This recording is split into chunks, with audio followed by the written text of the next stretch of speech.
Great analysis from Cornwall Insight showing the hundreds, even thousands of pounds in savings that come from switching to an EV and charging it at home.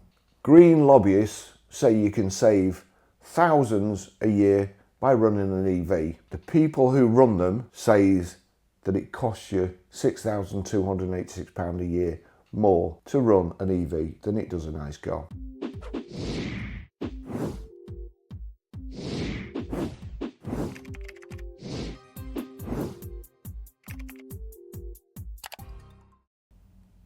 So don't forget, when you charge at home, say you've got a range of 200 miles.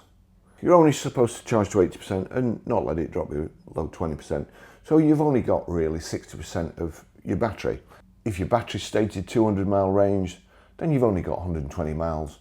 But you've not really got 120 miles, have you? Because if you're going to charge from home, then you've got to go somewhere and then come back to charge. So 120, your maximum range is 60 miles from your house. How many times you have to do that? It's just a stupid headline. Great for the majority that have off-street parking, but more needs to be done to bring down costs for those that don't, of course. This is the Cornwall Insight.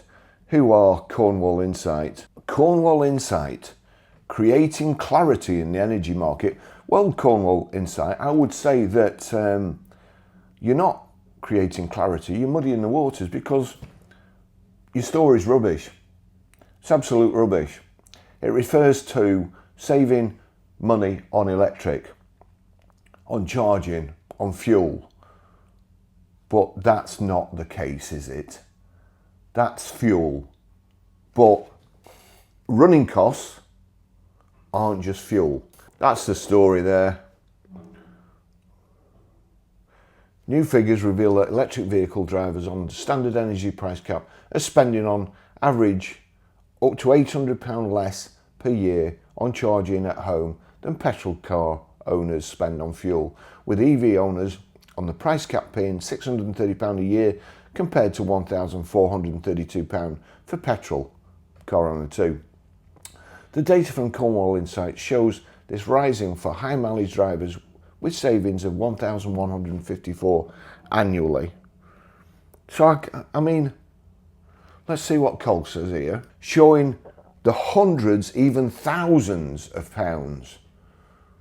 And that's not thousands of pounds, is it? I'd say thousands of pounds is more than £2,000, not just more than £1,000. But even that is absolute rubbish. We'll go to another one. This garbage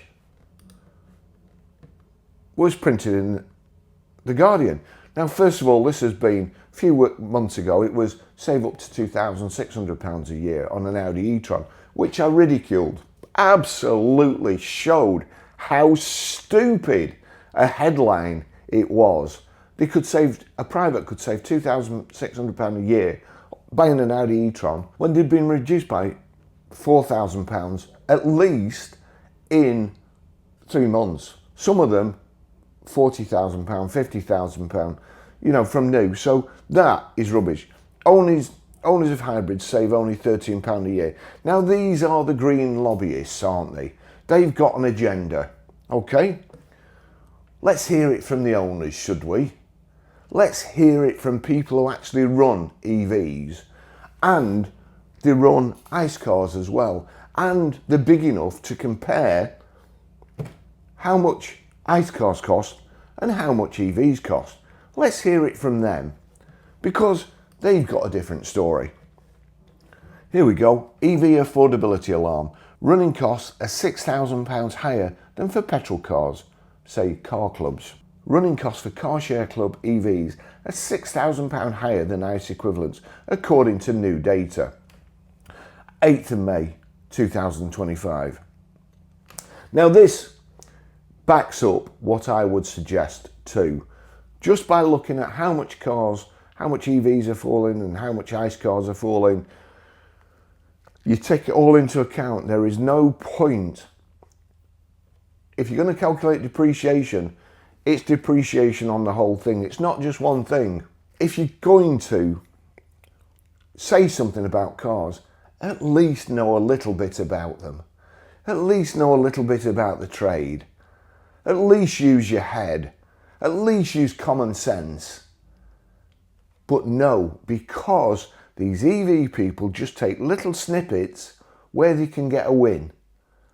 And they just hope by drip feeding you that it will brainwash you and you'll rush out, buy an EV, and then it'll drop, I don't know, 10 grand. And with the 10 grand, you could have bought hundreds of gallons of fuel. Your car wouldn't have depreciated and you'd have been better off. Car sharing clubs are raising the alarm over worsening EV affordability and for the first time have reduced the proportion of electric vehicles on their fleets. Well, what have I seen? Let me just see. Let's see, SMMT. So we've got overview, we've got fuel type. Fuel type splits it all up. Sales type. Now then. That's strange, isn't it? You see, because we've got private, fleet, business, it's all down, sales are all down for all a lot of them. But fleet, in 2025, 412,676, in 2024, 407,666. So it's down 1.2%. Privates down 6.3%, business down 1.9%. I wonder why they haven't split that up into petrol, diesel and electrics.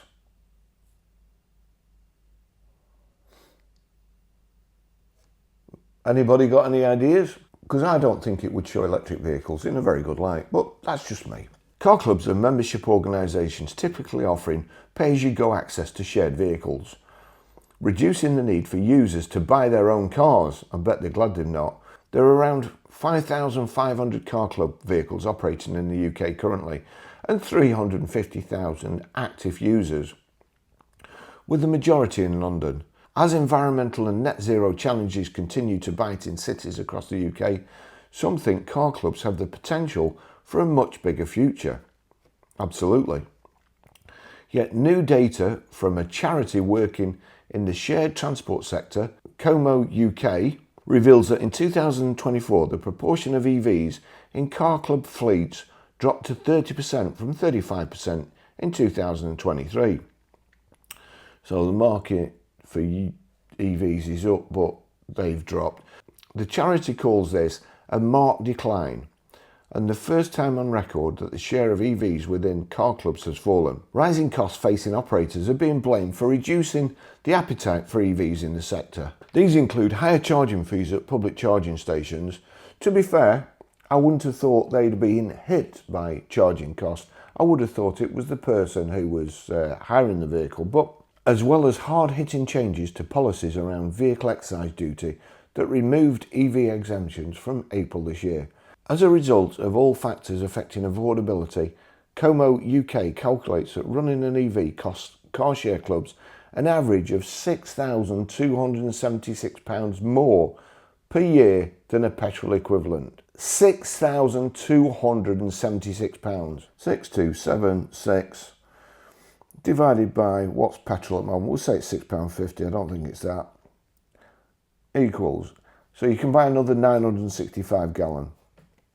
Say your car does 30 miles to the gallon, which it should be more. 28,966 miles, nearly 30,000 miles. And it will be more than 30,000 miles because I've gone for the highest fuel there. So you can buy nearly 30,000 miles of fuel with what you've lost. Or they can. £6,276 more per year than a petrol equivalent. The fall in the proportion of electric vehicles within UK car club fleets is unprecedented and concerning and illustrates the intense cost pressures being faced by operators, says Como UK's Chief Executive Richard Dilks. Car clubs have led the way in the shift to electric. And when you consider that only 4% of privately owned vehicles are EVs, they are still way ahead in this regard. Only 4% of privately owned vehicles are EVs. Don't forget we need to be at 28% this year for the ZEV mandate.